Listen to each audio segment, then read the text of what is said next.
Coming to you from the crib again is Keith with a real quick, hopefully, video tutorial. Today I'm going to show you how to make a ALDL USB cable to reprogram your GTO cluster to either customize it, turn on the shift light, or a couple of other options that are in there, as well as you could use the cable for data logging as well.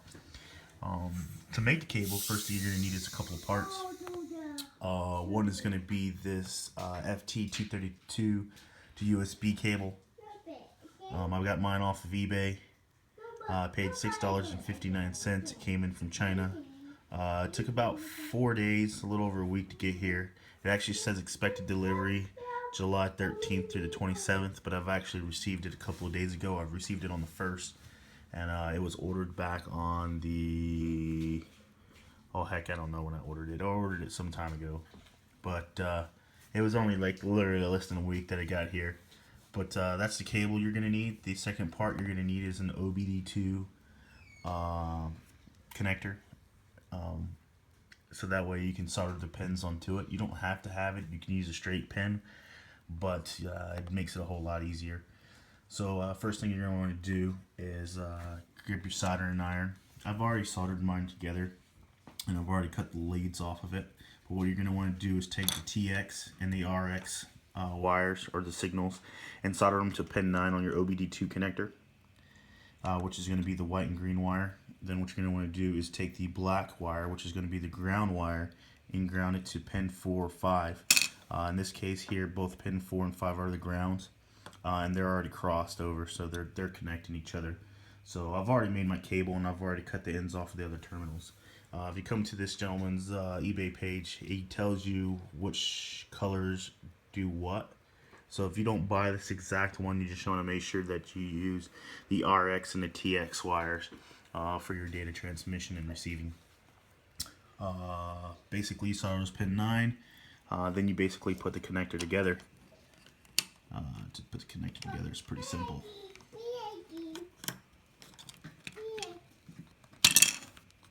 Maybe, if I can do it one-handed. Maybe not. Let's flip this over.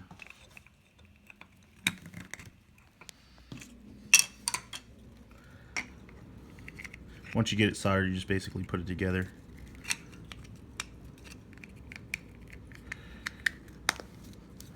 Screw it down.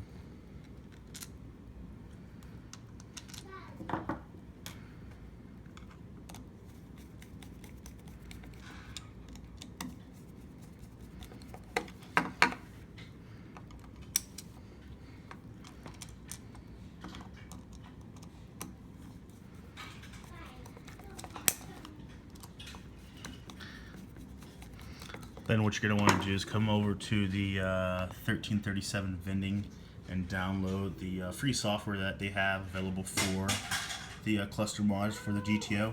I've already got it downloaded. Comes with some simple, easy to read, easy to understand instructions. Basically how to type in the codes for that. But we'll walk outside and do it real quick.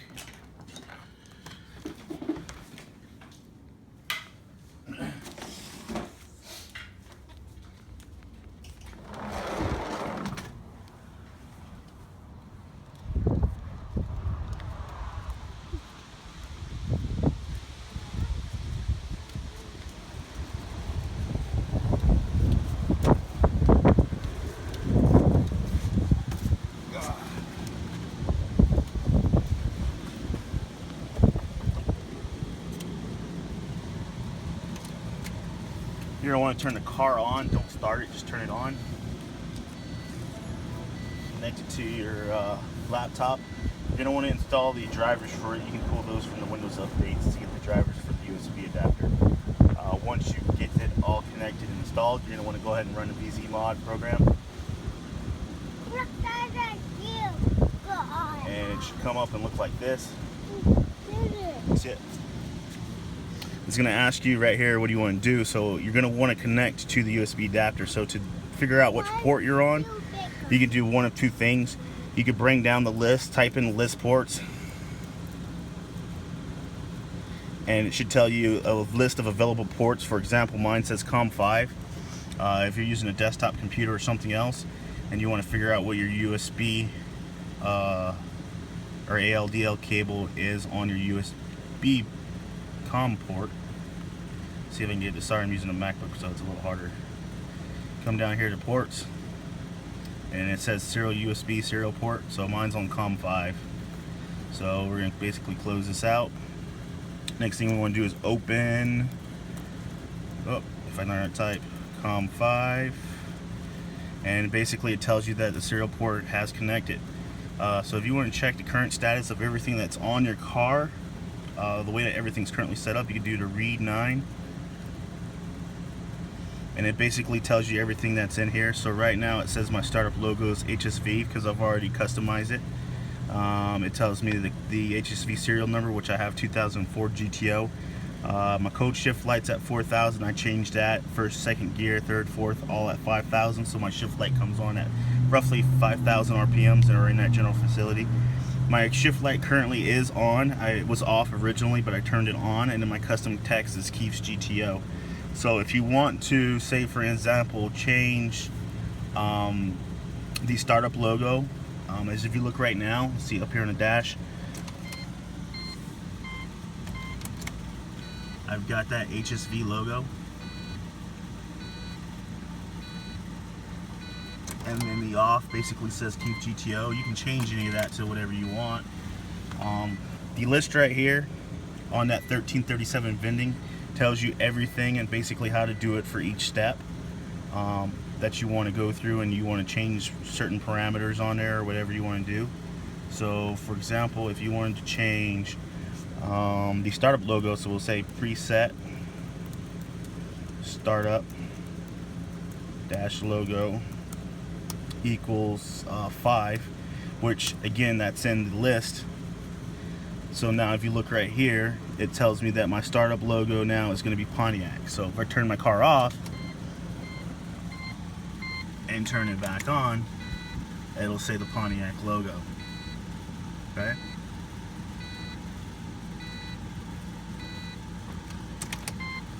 But the only way you can get the custom text is if you do the HSVS. So I'm gonna put mine as a custom, let's see, preset. Did I turn it back on? I turn it back on. Preset, set, startup, logo equals, I think it was, let me see what that was. I can't remember everything all the time, but it's in here. We'll go to presets. If it's gonna load, sometimes my computer don't like to work away from the house. There it goes. Shift light, it tells you all that. So the HSVS would be 1. So we'll just say 1.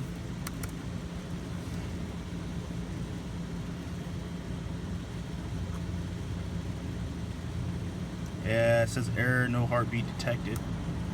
Maybe let's see. Let's try it again, see what happens. There it goes. I don't know why it errored out, but if we turn it off now, it tells you that the custom text is Keith's GTO 2004, and then it should have the HSVS or HSV logo on there.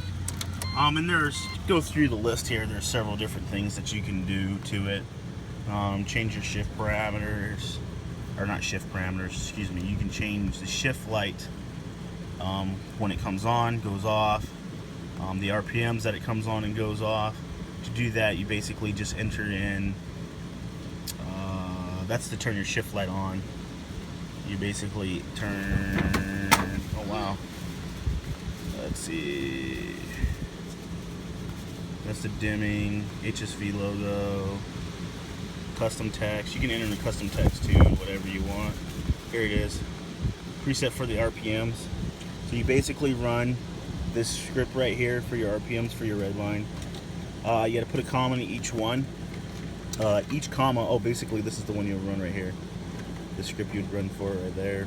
Preset RPM set equals 4,000. So your card would be, your cold startup would be 4,000 RPMs where the red line would come on. 6,000 would be first. 62 would be second gear. 62 third, fourth, and then fifth, of course. But it's pretty simple, pretty easy to use once you figure it out. I didn't have anybody show me how to do any of this. It took me a little while to figure it out, but once I figured it out, I figured I'd make a quick video on how to do it and how to get the cable. Show you that the red line comes on.